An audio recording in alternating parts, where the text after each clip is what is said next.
We are going to energise the country. We need to wake up and smell the coffee. No more Mr. Nice Guy. Another future's possible, but we've got to fight for it. Order! Hello and welcome to the Debated podcast. As always, I'm your host, Will.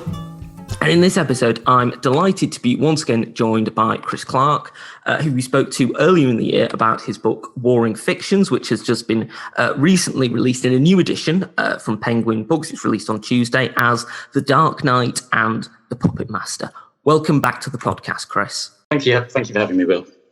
So the first question that I'd like to ask, for those people who didn't listen to the previous discussion, which we had, though obviously they definitely should have done, is what prompted you to write this book?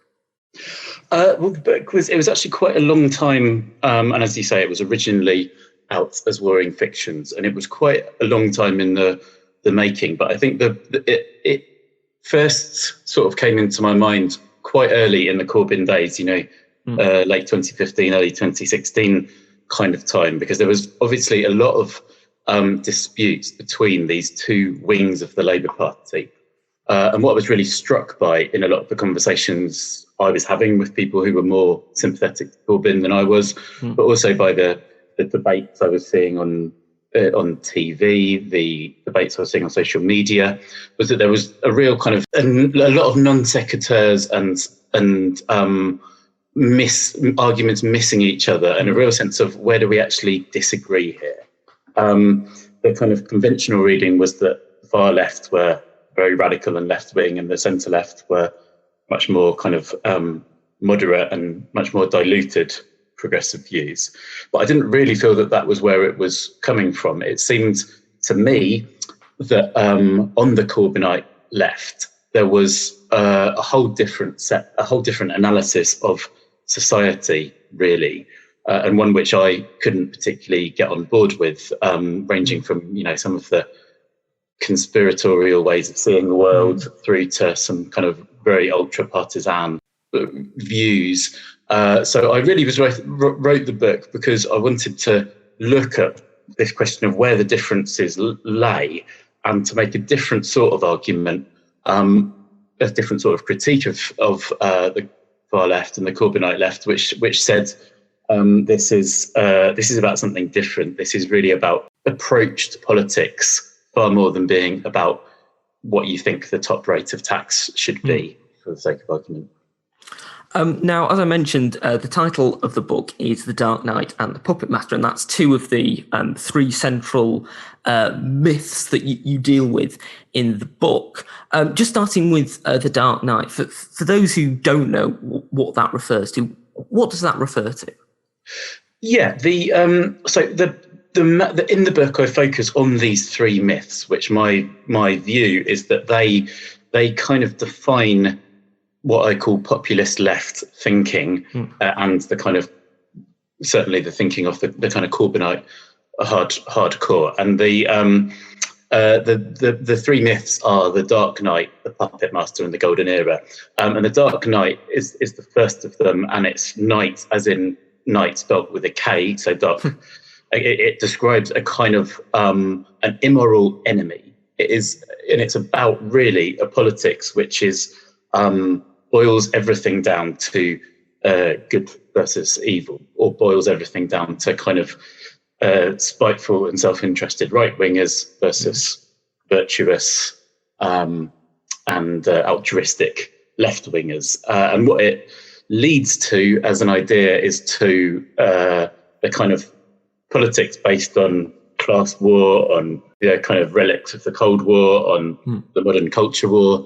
It leads to polarization, to a kind of real us against them mentality, which is not only often leads into all sorts of dangerous kind of wormholes and cul-de-sacs, but which is also completely counterproductive, because if your way of seeing politics is about saying the political spectrum is a moral spectrum, the other side are the bad guys, it's very hard to persuade them to vote for you, especially if you're already in a minority in Parliament. So yeah, that explains the myth in a nutshell, and it kind of straddles everything from the sort of slightly sanctimonious attitudes that some people on the left might have towards people on the right.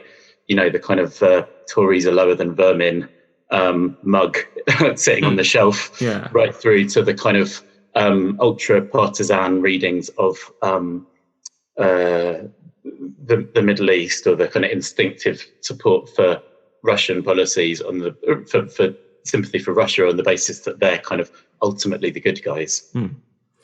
And of course, the Dark Knight, as you mentioned in the book, also is involved in internal struggles as well, when you will see people in the Labour Party who will, see other members of the Labour Party, including MPs, as being, right wingers and, against the moral and upright instincts of the people that they support. Do you think that the way that the Dark Knight is viewed internally differs at all to the way that it is viewed externally? You mean within the Labour Party? Mm-hmm. Is it? Yeah. Is it? I think within Labour politics, I think it essentially follows the same dynamic, which is that it always follows the idea that the political spectrum is moral, and the far end of the political spectrum is the kind of the enemy, the bad guy, the person who's motivated by nothing but kind of callous self-interest. And then once you have that spectrum, if somebody is a little bit closer to that bad guy, the kind of the sort of the blood drinking Tory at the other end of the spectrum, then you can sort of legitimately conclude that they're kind of immoral themselves. So what happens is, as soon as a sort of line gets drawn across the political spectrum within the Labour Party, and one person finds themselves, I don't know, supporting some element of supporting Trident, that's a very good example. You can legitimately conclude, well, they're closer to the bad guy than we are. They're a traitor or a coward, to quote the lines from the Red Flag. They're a kind of somebody who at best believes in nothing and at worst is one of them. So that's, I think, where the real core difference comes from, is if once you go in for this idea that the politics of the left is innately moral, then the further someone strays from that towards the centre, you don't just say, oh, they've got a different view. They think there's a bit more space for private sector involvement within the country's organised. You think they're one of them. And that, I think, is the nub of where the history of the left splitting comes from, is because it so invests what it believes in with being moral. Now, the other myth that you refer to in the title is the puppet master. Now, some people may have heard that term, but may not fully understand it. What do you mean by that particular term? Yeah, so the puppet master is the second of my three myths, and it's basically the idea that the problems of society come almost without exception from above, and are created by a small, powerful group at the top of society. So in its worst form, it kind of leads to absolute all-out conspiracy theories, the idea that 9/11 happened with the blessing of George Bush. But it takes much milder forms as well. It may just be a kind of cynicism about the idea that the MSM, the mainstream media, are colluding to silence Labour. It may be the idea that, even just the kind of slightly oppositionist idea, that problems are easy to solve in government, and that government has this kind of real limitless power which it chooses to use to its own ends. But essentially, unlike the Dark Knight myth, which is about morality, the puppet master myth is more about this idea of power in society, and this idea that a kind of very small number of individual interests, quotes unquotes, with agendas, quotes unquotes, are sort of controlling the rest of us, be it through brainwashing or coercion. And like I say, it's the sort of thin end of the conspiracy theorist wedge, if you like. And it tends to use the language of global elites, of elites in government, of sometimes the Westminster bubble, but always with this idea, not just that elites exists because there are people who have, are very privileged, born with a silver spoon. But the idea that these elites are working together to manage democracy so that they can extract what they want from it. And of course, the puppet master is also has been, as you mentioned, conspiracy theories has been associated very much with anti-Semitism within the Labour Party. And over the past couple of weeks, we have seen the EHRC, the Equality and Human Rights Commission's report, come out dealing with anti-Semitism in the Labour Party. And of course, Jeremy Corbyn's response to that has led him to be suspended from the Labour Party. Do you think that the puppet master necessarily falls in and has to be anti-Semitic? Or do you think that there are people out there who use this particular conspiracy theory who aren't necessarily anti-Semitic? Or do you think it's more complex than that? I think that's a really good question. And I think it's a hard one because obviously the implication, I'm not saying that everybody who thinks that, that the BBC are biased against the Labour Party or that kind of thing is automatically an anti-Semite. But the problem with the puppet master myth, if you believe that there's this kind of shady group of interests from the media, finance, politics, the judiciary, all sort of working together to get what they want out of society, automatically you have to ask who that group are, that they would behave in that extremely cynical way, and that they would be competent enough to do that, almost kind of inhumanly self-interested and callous and superhumanly skillful, that they could do all this stuff without the rest of us noticing. And once you and I don't know anyone like that in my life who's unbelievably callous and unbelievably competent. And you once you've gone down that avenue, I think it's quite easy for the myth to jump the tracks basically into what's sometimes known as the socialism of fools, anti-Semitism, which is that the idea that you've got this ready-made group of inhumans, superhumans, this kind of minority who tend to often in some societies be relatively economically successful, who can be blamed for those problems. So I would say it's a sort of the puppet master myth, that by believing in it or by believing in softer variants of it, people aren't necessarily anti-Semitic, but I think it has the potential to be a sort of a gateway drug. Once you believe that the media are stitching things up for Labour and that the polls have been kind of manufactured to suit a conservative agenda, then you have to. It's much easier for you to go the whole hog into conspiracy theories about the Rothschilds and whatever else. And I mean, you use the example in the book of George Harrison, and you use the example of, Please, Mr. Taxman.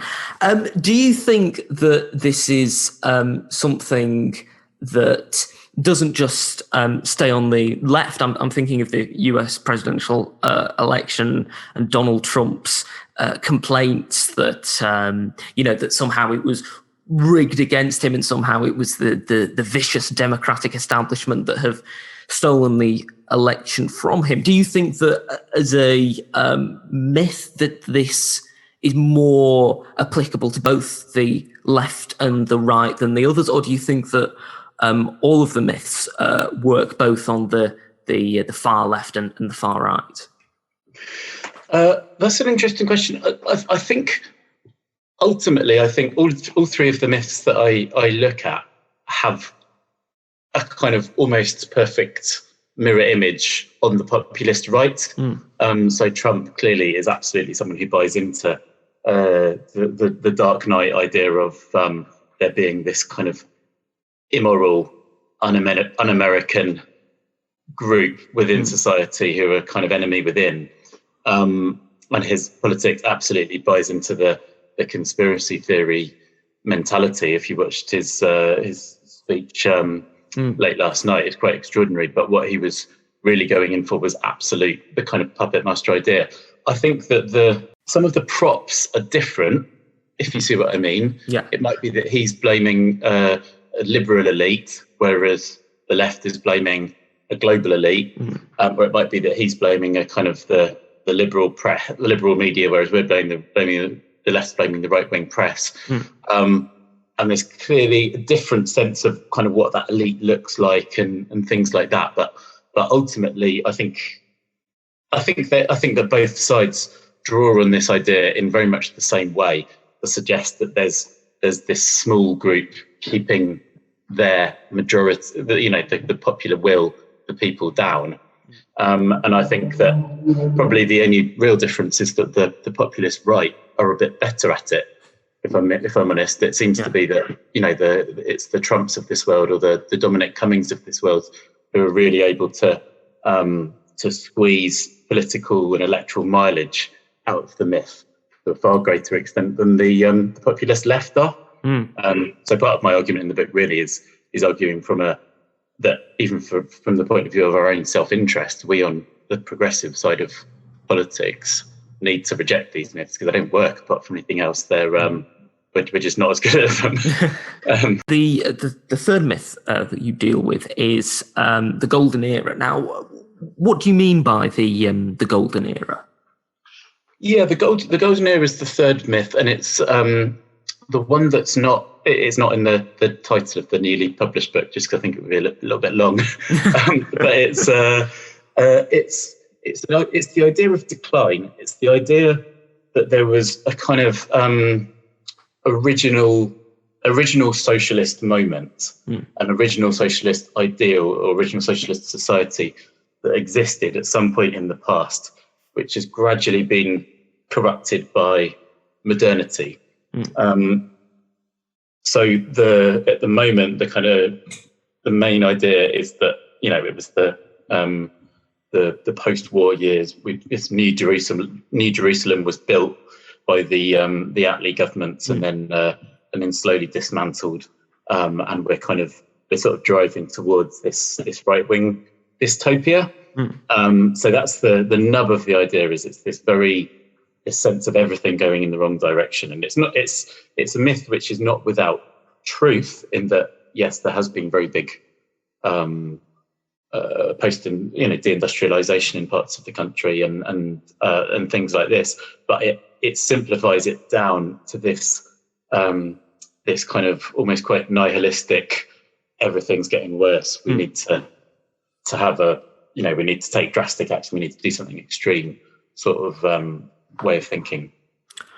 And you referenced the Attlee government there. Do you think that since Jeremy Corbyn has left the leadership of the Labour Party, do you think that there is a shift with some on the left to project the new golden era as his time as leader of the Labour Party?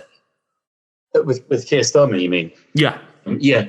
I think it's quite interesting. I just was reading Citizen Clem, John Bew's biography of Attlee, but it's striking quite how much it didn't feel like a golden era at the time, and I think that's kind of the point of the myth in a way, is that it's very myopic. It always kind of sees the past with rose-tinted spectacles and the present as this bleak place. So the kind of formation of the Attlee government was full of concessions and compromises, and Attlee was actually a very kind of shrewd, flexible politician who was kind of it didn't feel like these kind of unapologetic roar of socialism, which is now sort of remembered as. So I think certainly I don't want to make any hostages to fortune, but I certainly think Keir Starmer's he's got that kind of quite understated, I think quite pluralistic way of doing things, and I think he's certainly much better equipped than someone like Corbyn was to stitch together a new social democratic moment, a new moment of that kind than the populist left are. How do you think is the best way that people can combat the myth of the golden era? Because in many ways it is quite an inviting one to think of this, sort of like wonderful moment when everything was fine, and we just have to try and get back to that. How do you think you can combat that and say, well, no, it's much more complicated than that? Yeah, that's a really hard one, because I think that the part of the reason that the golden era myth in particular carries so much traction is that it appeals far beyond the Labour left. A lot of different people across society have their own sort of version of the golden era. I recently was reading Deborah Mattinson's book Beyond the Red Wall, and it's really striking in there how strong in some of these Red Wall constituencies that she goes to this sense of loss and decline is, and that sense of loss and decline isn't without foundation in a place like Stoke, where it's lost the potteries. It's not without basis, but I think that the solution to the golden era is not to kind of take the opposite approach to the golden era. It's not to say everything's getting better. Look at these statistics which show that life expectancy is longer than it was in the 1940s or 1950s, but rather to just to be realistic, really, about the changes that have happened from a left-wing perspective. The past 70 years has given to us and taken away from us in some very different ways. It's been, the country is much less unionized. A lot of the kind of collectivist provisions are less pronounced, but it's also much more socially liberal, much more internationalist, and I think really an acknowledgement that you can't necessarily reverse all of those things. You can't cherry pick the bits you want. It's the really important thing. But I think also the real solution is just having answers to the present day. How do we tackle global wealth inequality, which is, along with climate change, probably one of the biggest challenges that lies ahead of us.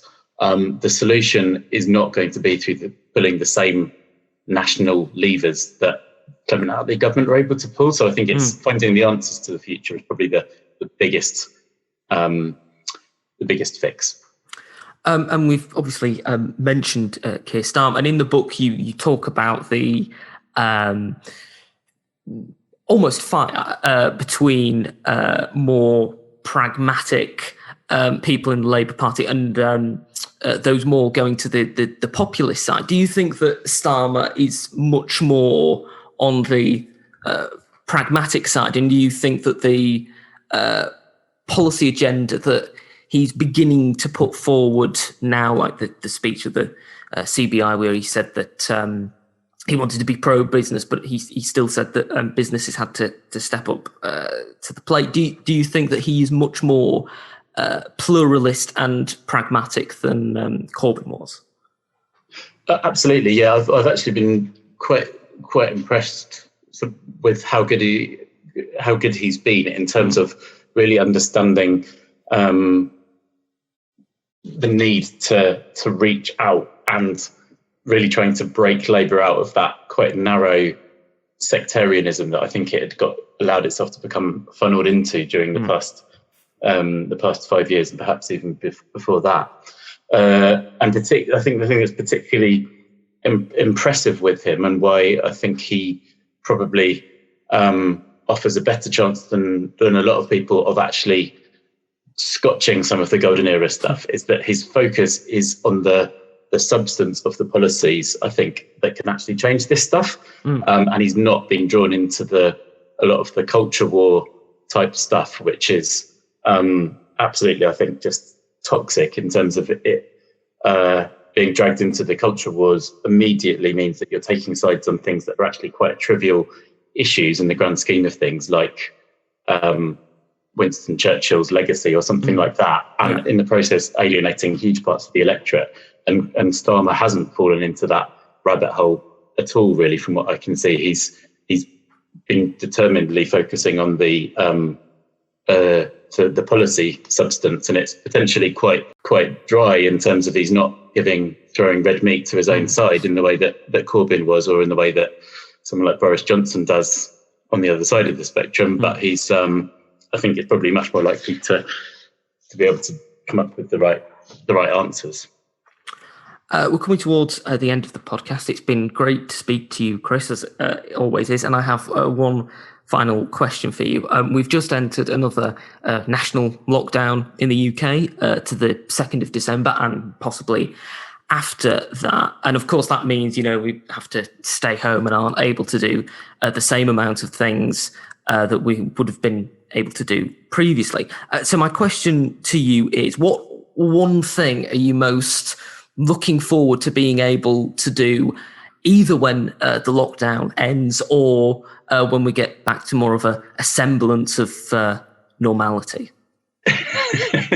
That's a good question. I've actually just had a baby, a daughter who's 7 weeks old. So it's quite an unusual time, and in a way, it's quite a nice time to be able to spend the lockdown with with her and to be able to work from home and things like that.